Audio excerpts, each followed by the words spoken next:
Dear students, welcome to Abbas Mathematics CBSE 10th standard. The exercise 4.3 quadratic equation. Find the nature of the roots of the following quadratic equations. If the roots exist, find them. நமக்கு இந்த அல்ஜிப்ராவில் பார்க்கும்போது X equal to minus B plus or minus root of B square minus 4ac/2a formula படிச்சிருக்கோம். இதில் delta is B square minus 4ac. Delta is called discriminant.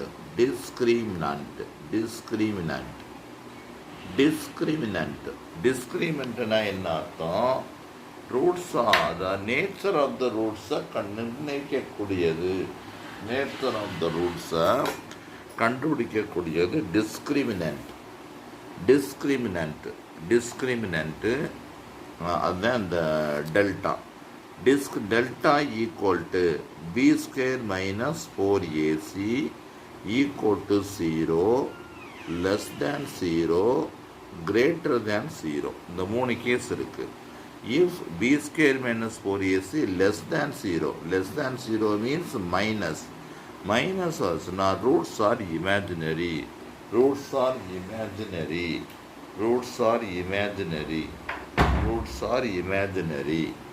Equal to 0 இருந்துச்சுன்னா roots are real and equal.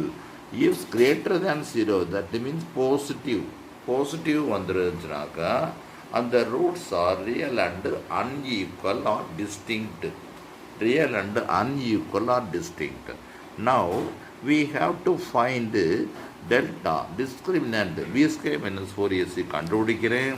அந்த ரிசல்ட்லேருந்து என்ன வருதுன்னு பார்த்துட்டு அது தகுந்த மாதிரி நான் சப்ஸ்டிட் பண்ணிக்கிறேன். a equal to 2, b equal to -3, c equal to 5.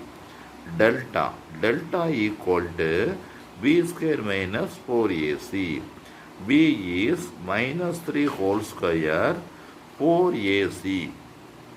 a is 2, c is 5. அப்போ கிடைக்கிற ரிசல்ட் வந்து பாசிட்டிவ் மைனஸ் ப்ளஸ் ஆயிரும். இது 40ன்னு கிடைக்கும். 42 மைனஸ் பண்ணால் -31 கிடைக்குது.